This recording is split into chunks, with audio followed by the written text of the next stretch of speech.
नमस्कार, मेरा हक में आप सभी का स्वागत है। मैं हूं संतोष चौधरी। देश के कई बड़े राज्य इस समय बाढ़ से प्रभावित हैं, यानी कि बाढ़ से ग्रस्त हैं। उसमें हम चाहे उत्तर प्रदेश की बात करें, बिहार की बात करें, पंजाब की बात करें, यहाँ तक कि राजस्थान के कई जिले प्रभावित हैं। इन कई राज्यों में लगभग सैकड़ों जिलों के जो लोग हैं वो परेशान है, बाढ़ से परेशान है। उन्हें अपना गांव छोड़ना पड़ रहा है, अपने फसलों को उनको नुकसान पहुंचा है, अपना घर छोड़ना पड़ रहा है। इसके पीछे कई बड़े कारण। अगर हम मौसम विभाग के आंकड़ों की बात करें तो मौसम विभाग ने जो आंकड़े दिए हैं, एक सबसे बड़ा कारण निकल आया है जलवायु परिवर्तन की वजह से। जो मानसून का जो पैटर्न है वो बदल गया है, यानी कि बारिश का जो पैटर्न है उसमें एक बड़ा बदलाव आया। ये हम सब के लिए एक बड़ी चेतावनी है। इसकी जो वजह है वो है एक्सट्रीम हैवी रेनफॉल पीरियड, यानी कि कम समय में अधिक बारिश हो जाना। ये एक सबसे बड़ी समस्या है और इसी की वजह से बाढ़ की संभावनाएं बढ़ जाती हैं, यानी कि कम समय में बारिश अधिक हो जाएगी तो बाढ़ की संभावनाएं अधिक बढ़ जाएगी। अगर हम कुछ और आंकड़ों की बात करें तो जुलाई के सिर्फ 15 दिनों में देश भर में 914 बार भारी बारिश हुई है, यानी कि मूसलाधार बारिश हुई है 914 बार। वहीं पर अगस्त के 18 दिनों में मात्र 1200 से अधिक मूसलाधार बारिश हुई है और इसकी वजह से ये राज्य लगभग देश के 13 इस समय ऐसे राज्य हैं जो बाढ़ से ग्रसित हैं, बाढ़ प्रभावित हैं। इसके पीछे और कई कारण हैं। जो जंगल हैं वो घटते जा रहे हैं, प्लास्टिक का प्रयोग बढ़ता जा रहा है। इसके साथ साथ नदियों की जो गाद है वो भी समय पर नहीं निकाली जाती, ये भी एक बड़ा कारण है। तालाबों की जो मिट्टी है उसकी समय पर खुदाई नहीं होती, इसीलिए वो बारिश का पानी का जो जल संचयन करने की क्षमता होती है तालाबों में वो धीरे धीरे कम हो जाती है। इसके साथ साथ आज हम एक विषय पर और चर्चा करेंगे कि क्या लोगों की जागरूकता की कमी की वजह से बाढ़ में जो होने वाला जो नुकसान है वो ज्यादा बढ़ जाता है। क्योंकि बाढ़ जो है एक प्राकृतिक आपदा है, हम उसे रोक तो नहीं सकते, लेकिन हमारी आपकी जागरूकता के जरूरत से हम उसे अंकुश लगा सकते हैं, उस पर कमी ला सकते हैं। आज इसी विषय पर हम बात करेंगे। इस विषय पर बात करने के लिए 3 महत्वपूर्ण हमारे साथ मेहमान हैं, उनका परिचय करा दें। हमारे साथ अविनाश मिश्रा जी हैं, सलाहकार हैं नीति आयोग में और वाटर रिसोर्सेज की जिम्मेदारी है अविनाश जी के पास। इसके साथ साथ हमारे दूसरे मेहमान हैं, हेम पांडे जी हैं, पूर्व सचिव रह चुके हैं वन एवं पर्यावरण मंत्रालय में, और हमारे तीसरे खास मेहमान हैं विजय शंकर तिवारी जी हैं, वरिष्ठ पत्रकार हैं। आप तीनों मेहमानों का हमारे कार्यक्रम में स्वागत। हेम पांडे जी, मैं शुरुआत आपसे करना चाहूंगा कि हम हर वर्ष देखते हैं कि बारिश होती है, बाढ़ आती है और लगभग वही राज्य हैं, कुछ अगर हम बात कर लें, बिहार की बात करें, उत्तर प्रदेश की बात करें, तो लगातार ये प्रभावित होते रहते हैं। क्या आपको लगता है कि जो मानसून का पैटर्न है वो बदल गया और ये हमारे आपके लिए एक बड़ी चेतावनी है कि हमें संभल जाना चाहिए? संतोष जी, मेरे ख्याल से हमारे देश में करीब 15 से 20% एरिया तो फ्लड प्रोन है। बाढ़, ये आज जलवायु परिवर्तन की बात जब हम करते हैं, आज की बात नहीं है, हमेशा ये रहा है। उसके प्राकृतिक कारण भी हैं कि क्यों बाढ़ आती है और उससे हम बच भी सकते हैं। अब इन 15 से 20% जो हमारा जोग्राफिकल एरिया है, नॉर्थ ईस्ट में ब्रह्मपुत्रा का पूरा बेसिन है और गंगा करीब उत्तर प्रदेश का ही, करीब उत्तर प्रदेश ही हमारा करीब 1/4 जो है पूरा बाढ़ का जो है वहाँ पर वो होता है, बंगाल में है। तो ये, और अभी वेस्टर्न घाट्स में केरला साइड, तो कुछ हमारे कोस्टल एरियाज और रिवर बेसिन वाले एरियाज जो हैं ये पेरेनियल फ्लड प्रोन एरिया रहे हैं, जो मैंने कहा 15 से 20% रहा। अब इन्हीं एरियाज में हमारी जो है इकोलॉजी को प्रायोरिटी मिलनी चाहिए। यहाँ पर जो है हमें काफ़ी बैलेंस जो सस्टेनेबल डेवलपमेंट की हम बात करते हैं उसको जितना ज़्यादा प्रायोरिटी यहाँ पर इकोलॉजी को, एनवायरमेंटल कंसर्न्स को, इन एरियाज में जो फ्लड प्रोन हैं, जहाँ पर हमेशा बाढ़ आती रही है। बाढ़ के कारण नेचुरल भी होते हैं और मानवीय भी होते हैं। हाँ, अब देखिए 1 लाख साल में तो दुनिया की पॉपुलेशन 100 करोड़ हुई और आज हम 700 करोड़ तो दुनिया की पॉपुलेशन है। इंडिया की पॉपुलेशन का आपको पता ही है कि हम 2.5% हमारा एरिया है वर्ल्ड का, और उसमें हम ऑलमोस्ट 18%, मतलब 1/5 of the world resides in India. तो ऑब्वियसली एक चीज में संक्षिप्त में आपसे और जानना चाहूंगा, क्या कि जो भौगोलिक स्थिति है, हर राज्य की अपनी अलग भौगोलिक स्थिति है। अगर उत्तर प्रदेश की हम बात करें तो उसकी अपनी अलग स्थिति है, लेकिन उत्तर प्रदेश में जो बाढ़ आती है और पूर्वोत्तर में जो बाढ़ आती है, ये एक भौगोलिक स्थिति अलग होने की वजह से भी नुकसान ज्यादा होता है। हाँ, मैंने बताया ना, नेचुरल जो प्रकृति ने जो हमें दिया है उसकी वजह से तो है ही। अब पूरा आसाम की जो पूरी वैली है, नदी का ओरिजिन चाइना में होता है और वहाँ ब्रह्मपुत्रा वहाँ से चल के जो आती है, और ऑब्वियसली पॉपुलेशन की जो मैंने बात की, फॉरेस्ट कवर की जो बात है, रिवर्स की सिल्टिंग होना, रेनफॉल की आपने बात की कि जो है उनका इंटेंसिटी बढ़ रही है, पीरियड कम हो रहा है, तो ये सब जो है अल्टीमेटली बायोटिक प्रेशर जो पूरा दुनिया में है और पर्टिकुलरली नेचुरल रिसोर्सेज पे उनकी डिमांड बढ़ रही है। ड्रेनेज, नेचुरल ड्रेनेज लगभग जो है खराब हो गया है। वेटलैंड्स जो अगर पर्यावरण मंत्रालय की वेबसाइट में आप देखिएगा, हमारी वेटलैंड्स की हालत बहुत खराब है। हमने उनको वर्चुअली कंक्रीट से ढक दिया है, कहीं बदलाव करने की जरूरत है। ये इसलिए मैंने सबसे पहले कहा कि ये 15 से 20% जो एरिया है, आज तो फ्लड का सीजन है, इसमें तो हम इमरजेंसी नी जर्क इमीडिएट कुछ सोल्यूशन शॉर्ट टर्म निकालेंगे, लेकिन लॉन्ग टर्म आपका नेशनल फ्लड जो प्रोग्राम है 1950 से, उसको दोबारा से देखने की जरूरत होगी। और मेरे ख्याल से अगर हम लीन पीरियड में प्रिवेंटिव मेजर्स के बारे में सोचेंगे, जो कि सोच रहे हैं, लेकिन साथ साथ अभी और बदलाव करने की जरूरत है। अविनाश जी, जलवायु परिवर्तन एक बड़ी समस्या है, आपको लगता है ये भी एक बड़ी वजह बनती जा रही है कि जो कम समय में अधिक बारिश हो जाती है और वो बाढ़ का कारण बनती है? तो आपको लगता है कि कम बारिश वाले जो क्षेत्र थे वो अब अधिक बारिश वाले क्षेत्र बनते जा रहे हैं? आपका कहना बिल्कुल ठीक है। जलवायु परिवर्तन एक मुख्य कारण है। राष्ट्रीय बाढ़ आयोग की रिपोर्ट 1980 में कहा था कि 40 million hectare is the flood prone area in the country. 2011 में जो दोबारा असेसमेंट हुआ 12th प्लान के समय, उसमें ये flood prone area 49 million hectare हो गया। तो आप देखेंगे कि 9 मिलियन हेक्टेयर तो फ्लड प्रोन एरिया बढ़ा। जो जलवायु परिवर्तन के कारण जो मुख्य कारण हुए वो ये हुए कि कम समय में इंटेंस रेन और special variation of the rain, तो ये दोनों चीज़ें हो रही हैं और इनके कारण एक्चुअली जो रिवर का जो राइट ऑफ द रिवर था वो भी फ्लड प्लेन जोनिंग जिसको हम कह सकते हैं उसको फॉलो नहीं किया और वहाँ पर भी हैबिटेशन हो गया। और जैसे कि वेटलैंड कम हो गए, टैंक्स कम हो गए, पॉन्ड्स कम हो गए, पोरोसिटी हमने कम कर दी, बहुत सी जगहों को हमने पेव कर दिया।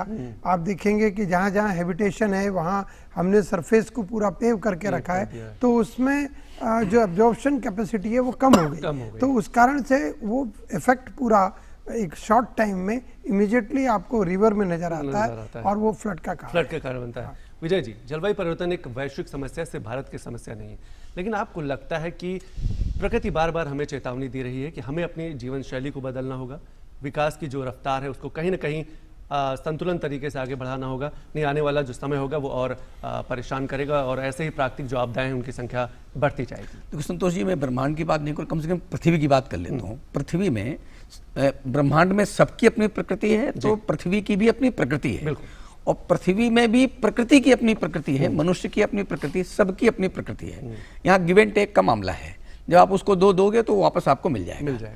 इस समय शॉर्टकट का मामला चल रहा है, हम हर विषय पर शॉर्टकट लेते हैं, यानी हम ये नहीं देखते कि इस शॉर्टकट में प्रकृति का कितना शोषण कर रहे हैं। दोहन, जैसे गाय है ना, गाय का अगर आप दोहन करेंगे तो गाय स्वस्थ रहेगी, अगर शोषण करेंगे तो बहुत जल्दी वो निर्बल हो जाएगी। तो प्रकृति का दोहन करने की बजाय प्रकृति ने शोषण करने का अधिकार किसी को नहीं दिया हुआ है, प्रकृति ने दोहन करने का अधिकार दिया है। प्रकृति ने कहा है कि आप दोहन करिए और लाखों लाख वर्ष तक हमारा दोहन करते रहिए, लेकिन अगर शोषण करोगे तो उसकी प्रतिक्रिया में बहुत समय तक आप उसका भोग नहीं कर पाएंगे। तो ये एक महत्वपूर्ण चीज है कि आप देखिए, देश में हमने आंकड़े देख रहा था कि 1988 में जितनी हमारे यहाँ भूमि है तो 12 समथिंग उसकी बाढ़ प्रभावित एरिया था, और 88 में 10 साल बाद वो 37% था। अब ये बताइए, आप हम शिक्षित होते जा रहे हैं, तो शिक्षित होते जा रहे हैं तो इसका बचाव और प्राकृतिक आपदाएं कम होनी चाहिए, हम ज्यादा समझदार हुए हैं। यानी हम जैसे जैसे आगे बढ़ रहे हैं उतना ही वैसे वैसे जो प्राकृतिक आपदाएं आ रही हैं वो हमारी समझदारी के कारण नहीं है। यानी करते शहर हैं, भरते गांव। आज भी गांवों के लोग प्राकृतिक शोषण का बहुत कम शोषण करते हैं।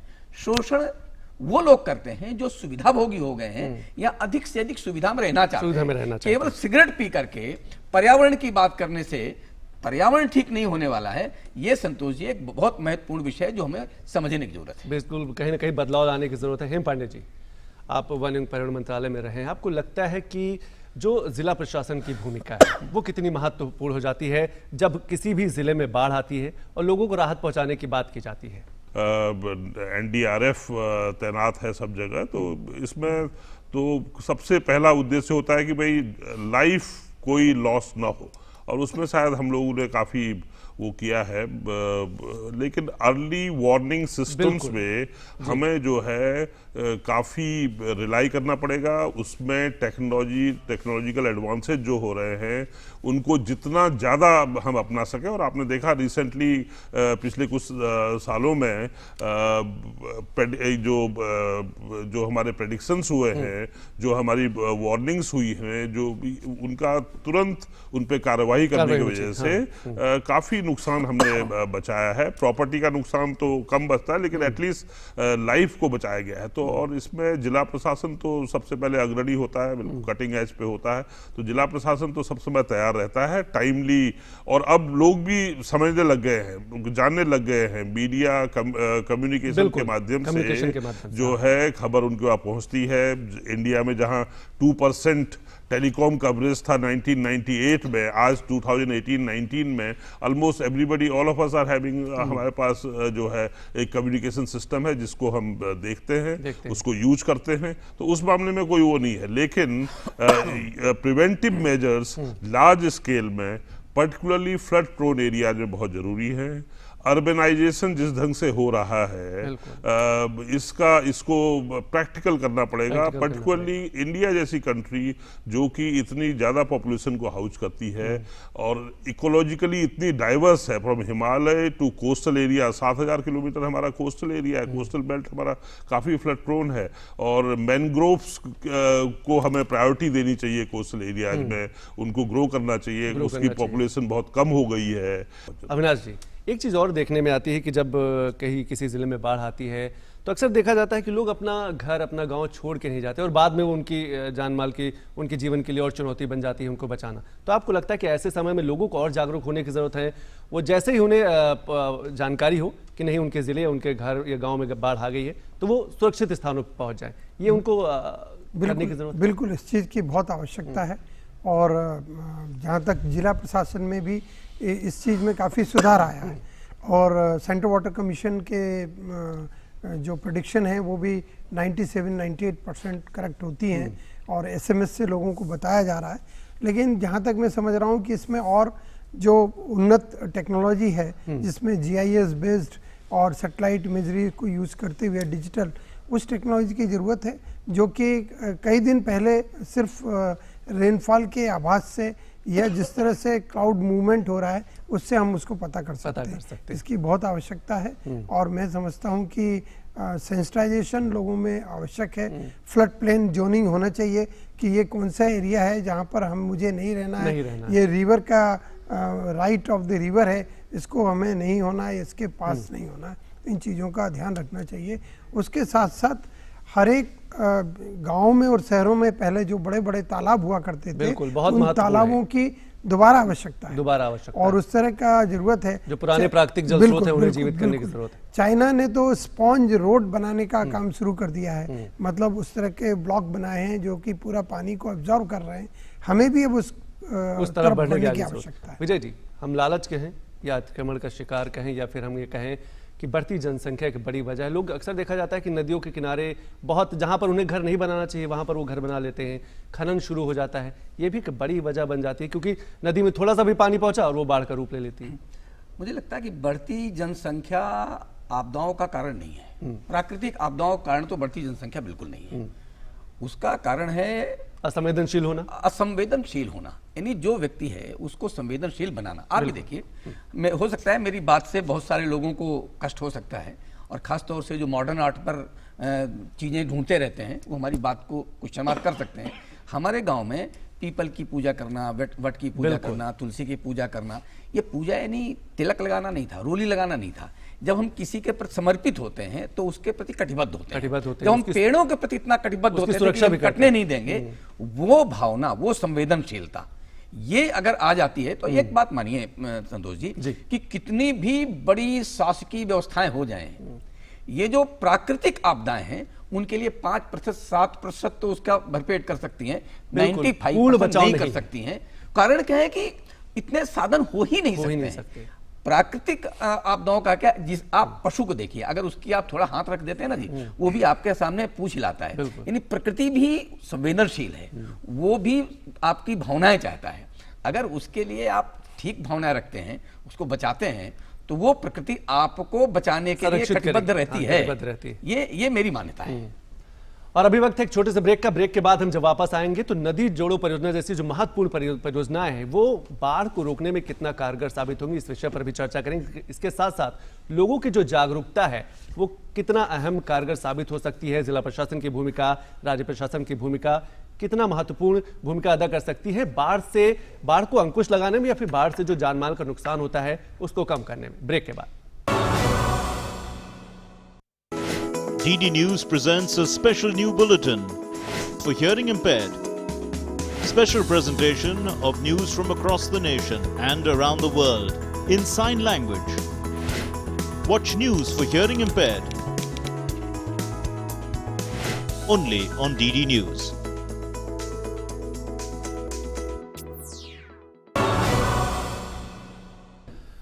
मेरा हक में आप सभी का स्वागत है और आज हम चर्चा कर रहे हैं कि हम बाढ़ से कैसे अपने आप को बचा सकते हैं। बाढ़ एक प्राकृतिक आपदा है, इस पर रोक तो नहीं लगाई जा सकती, लेकिन जागरूकता के माध्यम से, अवेयरनेस के माध्यम से हम जो जान माल का नुकसान होता है उसमें कहीं ना कहीं हम कमी ला सकते हैं। हेम जी, एक चीज और मैं आपसे जानना चाहूंगा कि जो नदी जोड़ो परियोजनाएं जैसी महत्वपूर्ण महत्वाकांक्षी परियोजनाएं हैं कितना प्रभावी साबित होंगी ये आने वाले दिनों में जब बाढ़ की समस्या को रोकने में?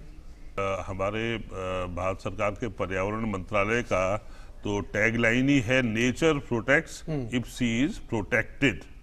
तो इसलिए मैं कह रहा हूं कि इकोलॉजी, ये जो नदी जहां से बह रही है, जो नेचुरल कोर्स जो है, प्राकृतिक रूप से जो नदी जहां बह रही है, उसमें जितनी कम छेड़छाड़ की जाए और उसके बैंक्स को, रिवर्स के बैंक्स को जितना खुला छोड़ा जाए उतना अच्छा है। कुछ लोग बाढ़ को बड़ा अच्छा भी मानते हैं कि भाई वो फ्रेश सॉइल लाती है, उसमें खेती होती है, तो उसको रेगुलेट करने की जरूरत है। ये नहीं कि बाढ़ से नुकसान। मैंने बताया, शुरू में ही बताया कि आपको 15% एरिया हमारे देश में बाढ़ आएगी, लेकिन उस बाढ़ का हम फायदा भी उठाते हैं। लेकिन उस बाढ़ से नुकसान न हो और जितना कम हो उसको करने के लिए हमें प्राकृतिक, विजय जी बहुत बार बार कह रहे थे कि प्रकृति ने जो हमें दिया है उसमें जितनी कम हम छेड़छाड़ करें। अब हम छेड़छाड़ क्यों कर रहे हैं? क्योंकि भाई जनसंख्या बढ़ गई है, रैपिड अर्बनाइजेशन हो रहा है, जहां पर पेड़ पौधे, वेटलैंड्स की बात हो रही है, ये सब जो है वेटलैंड्स प्राय खत्म हो गए हैं। और नदी जोड़ने की जहां तक आपने बात की,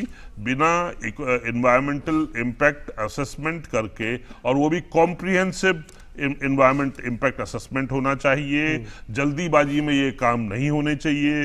रैपिड अर्बनाइजेशन जो हो रहा है उसको हमें बहुत केयरफुली करना होगा। नेचुरल ड्रेनेज सिस्टम को हमें जितना बचा के रखेंगे, अदरवाइज फ्लैश फ्लड्स जो एक बार श्रीनगर वैली में हुआ था, केरला में हुआ, चेन्नई में हुआ, हैदराबाद में हुआ, ये जो नॉन है। हम पांडे जी कह रहे हैं कि जो बाढ़ है सिर्फ आपदा नहीं, एक वरदान भी होती, क्योंकि एक अच्छी मिट्टी आती है, उसमें उपजाऊ उसकी शक्ति बढ़ती, अच्छी फसलें पैदा करती है। आपको लगता है कि बाढ़ के पानी को हम संचेत नहीं कर पाते, उसका सही से हम उपयोग नहीं कर पाते, इसमें भी हम बहुत पीछे हैं? तो कोई बहुत जागरूकता की बात है सारी। हमने कहा ना जी, जैसे जैसे जागरूकता बढ़ाएंगे, और ये जागरूकता शिक्षा का आधार नहीं है, जागरूकता एक दूसरी चीज है। बात छेड़छाड़ की हो रही, तो मैं ये कहता हूँ कि कोई भी छेड़छाड़ नहीं सहता है, और कोई भी संवेदनशील व्यक्ति तो छेड़छाड़ सही नहीं सकता। आप प्रकृति की देखिए कितना सहनशीलता है। छुई मुई का पौधा होता है ना जी, आप उसके ऊपर उंगली लगा दो तो मुरझा जाता है। कहते हैं कुत्ता जो है उसकी सूंघने की जो क्षमता है वो हर आदमी से ज्यादा है, ये प्रकृति है। घोड़े की सुनने की क्षमता हम सबसे ज्यादा है, वो प्रकृति है। यानी प्रकृति संवेदनशील हमसे ज्यादा है। अगर एक व्यक्ति को छेड़छाड़ करने से वो रिएक्ट करता है, तो प्रकृति को छेड़छाड़ करने से प्रकृति कितना रिएक्ट करेगी, ये प्रकृति का रिएक्शन है। और जहां तक आपने बात कही कि जल संचयन का, तो निश्चित तौर पर ये ऐसे साधन हैं जिनसे प्रकृति की छेड़छाड़ नहीं है। छेड़छाड़ नहीं करना, उसका दोहन करना, और नए नए तकनीकी अपना करके बिना छेड़छाड़ किए कैसे सदुपयोग करें, वो तो इनोवेशन है। समय समय पर शोध करते रहिए और उसका उपयोग करते रहिए। आपने इनोवेशन की बात की अविनाश जी, शुरुआत हम कहाँ से करेंगे? पंचायत स्तर से करेंगे, जिले लेवल पे करेंगे, ब्लॉक कमेटी को कमेटी बनाकर करेंगे? कैसे हम इस अभियान को और व्यापक कर सकते हैं ताकि जल संचयन करें और बाढ़ की समस्या से भी हम अपने आप को धीरे धीरे दूर करते जाएं? देखिए, जैसे हमें बाढ़ से बचना है उसके लिए हमें अपनी अब्जॉर्प्शन कैपेसिटी बढ़ाना पड़ेगी, क्योंकि हम रिसीव कर रहे हैं बहुत थोड़े समय में काफ़ी अधिक वर्षा के जल को, जो कि जलवायु परिवर्तन के कारण हो रहा है। तो हमें निश्चित रूप से सारे लोगों को साथ लेना है। जो इम्प्लीमेंटेशन है वो गाँव से शुरू हो रहा है, शहरों में है, सब जगह करना है। तो पंचायत स्तर से जिला स्तर पर और इस तरह से बढ़ते हुए प्रदेश और आगे तक जाना है। ये सब चीज़ें जरूरी हैं और ये मल्टी प्रॉन्ग्ड अप्रोच चाहिए हमें। मतलब हमें ड्रेनेज कंजेशन को दूर करना है, एफोरेस्टेशन को बढ़ाना है और ज़्यादा से ज़्यादा वाटर जो आया है वाटर बॉडीज़ में उसको हम कैसे संचित करके रखें। हमारे यहाँ पर भूजल का स्तर गिर रहा है, तो भूजल के लिए रिचार्जिंग एरिया, रिचार्जिंग जोन को देखना है। जो पानी आया उसको उसमें संचित करने की कोशिश करना है। ये सारा अभी बढ़ाना है। और जो ड्रेनेज कंजेशन कर रखा है पेवमेंट वगैरह के पक्का करके, उसको भी बहुत ही तकनीकी रूप से करना है, जो कि पूरा न करते हुए धीरे धीरे और कुछ जगह पर छोड़ के रिचार्जिंग के एरिया को देते हुए आगे बढ़ना। विजय जी, मैं एक संक्षिप्त में आपसे कमेंट और जानना चाहूँगा कि जब हम प्रयासों की बात करते हैं, सुधार की बात करते हैं, तो सरकार आगे आती है, सुरक्षा बलों की बहुत बड़ी भूमिका रहती है, लेकिन जो स्थानीय नेता हैं वो मैं अक्सर देखता हूं कि जब बाढ़ जैसी समस्या किसी ज़िले में होती है या फिर किसी गांव में होती है, जो स्थानीय नेता है उनकी भूमिका, उनके दृश्य नज़र बहुत कम आते हैं। आपको लगता है कि उनको भी संवेदनशील होने की ज़रूरत है, चाहे वो विधायक हो, चाहे वो सांसद हो या फिर वहाँ का कोई भी जनप्रतिनिधि हो, उनको भी उनकी मदद के लिए आगे आने की ज़रूरत है? तो चूंकि नेता उन्हीं के बीच में से पनपते हैं, तो वो उनके अंदर की जो किस प्रकार की मानसिकता तैयार की गई है और वो चूंकि वो वोट ताकत जिस माध्यम से मिलता है वो अपनाते हैं। अदरवाइज मुझे लगता है गांव में आज ये समस्या, संतोष जी, बहुत कम है। गांव के लोग आज भी इंटरलिंक हैं, संवेदनशील हैं, एक दूसरे काम आते हैं और किसी घर में कोई आपदा आ जाए तो लोग अपने घर में कम होगा उठाकर उसके घर में दे आते हैं। आज भी ये गाँव में जीवंत है। हेम जी, हम कैसे बदलाव ला पाएंगे, हम कैसे सुधार कर पाएंगे कि प्राकृतिक आपदा है, रोकी नहीं जा सकती, पर जो नुकसान है या फिर जो बारंबार लगातार हो रही है उसमें हम कहीं ना कहीं कमी ला पाए? कैसे हम आगे बढ़ पाएंगे? हाँ, देखिए, यहाँ पर प्राकृतिक आपदा मीन्स होगी, उससे जितना कम नुकसान हो वो उसके लिए सावधानी, सतर्कता, टेक्नोलॉजी, इसका उपयोग होना चाहिए। जो एंथ्रोपोजेनिक है, जो हमारे द्वारा, मनुष्यों के द्वारा की जा रही ये प्राकृतिक आपदाओं को और हम जो बढ़ा रहे हैं, आमंत्रित कर रहे हैं, जिसमें आप क्लाइमेट चेंज की बात कर रहे हैं। देखिए, क्लाइमेट चेंज रिवर्सिबल है, क्लाइमेट चेंज परमानेंट नहीं है, हम इसको ठीक कर सकते हैं। लेकिन जीव जंतु जो एक बार चले जाते हैं वो फिर वापस नहीं आते, इसलिए variety of life on earth जरूरी है। सब देखिए, प्रकृति में हर चीज का एक नियम बना हुआ है और वो उसको अपने ढंग से काम करते हैं। वो जो डिवीजन ऑफ लेबर है उसको हम एक स्पीसीज, हम जितना कम उसको उसमें इंटरफेरेंस करें, प्रकृति रक्षति रक्षिता, मैंने बताया पर्यावरण मंत्रालय का ये बहुत बड़ा संदेश है। तो इसको हमें सबको समझना होगा, और रूरल एरिया हो या अर्बन एरिया हो। अर्बन एरिया में ये ज़्यादा समस्या है क्योंकि यहाँ पर human interference, anthropogenic interference, comfortable life, easy life और सेक्रीफाइस करने की क्षमता बहुत कम। इस वजह से तो मैं ये फाइनली कहना चाहूँगा कि हमारे जो अफर्मेटिव एक्शंस है, पॉजिटिव एक्शंस है, एफोरेस्टेशन करना, रिफॉरेस्टेशन करना, वेटलैंड्स को ठीक रखना, नेचुरल ड्रेनेज सिस्टम को ठीक रखना, फ्लड सीजन से पहले सतर्क हो जाना, सतर्कता करना, और पर्यावरण या जो मौसम के बारे में जो भी संकेत मिलते हैं उनको ध्यान से सुनना, उनसे पैनिक न करके उनके बारे में अपना सुरक्षा और ये लेना, और यही सारे बचाव करने की सब चीजें करना। और मिटिगेशन, मतलब फुटप्रिंट्स हम जितना कम कर सकें, जितना हम अपना footprint as individual human being footprints को कम करिए। 7 बिलियन पीपल ऑन अर्थ, अगर अपना फुटप्रिंट को मिनिमाइज कर दें, देखिए 20% अभी भी हम 80% नेचुरल रिसोर्सेज को 20% population of the world consumes 80% of the resources. अगर इसमें थोड़ा सा कमी आ जाए तो 80% लोग जो 20% कंज्यूम कर रहे हैं, definitely better quality of so affirmative actions more, footprints जितना कम हो, जितना हम अपना फुटप्रिंट कम कर सके as human, I think that is the solution for any natural disaster. Avinash ji, लगभग देश की सभी जो बड़ी नदियां हैं वो बाढ़ के दृष्टिकोण से बहुत संवेदनशील है। आपको लगता है कि महाअभियान चलाने की जरूरत है उनके किनारे वृक्षारोपण की, ताकि कटाव कम हो और बाढ़ की समस्या से भी कमी मिले? ये बिल्कुल आपने ठीक कहा, क्योंकि हमारी जो रिवर की मॉर्फोलॉजी है वो बहुत चेंज हो गई है और उसमें रिवर को अपने ओरिजिनल कोर्स में लाने के लिए आवश्यक है कि उनके बैंक्स पे एफोरेस्टेशन करें, तो उसका इरोजन काफ़ी हद तक कम होगा और जो natural course of the river है वो मेंटेन रहेगा। बजाय इसके कि हम लोग एम्बैंकमेंट बना देते हैं और ड्रेनेज नहीं हो पाता, रिवर सिल्टअप हो रही है और रिवर की जो डेप्थ है वो कम होती जा रही है। उसकी वजह हमें उसको नेचुरल बैरियर लगाना है और उसको नेचुरल कोर्स में रखना है, वो बहुत आवश्यक है। विजय जी, आपको लगता है कि हमें पुरानी परंपरागत शैली की तरफ बढ़ने की ज़रूरत है?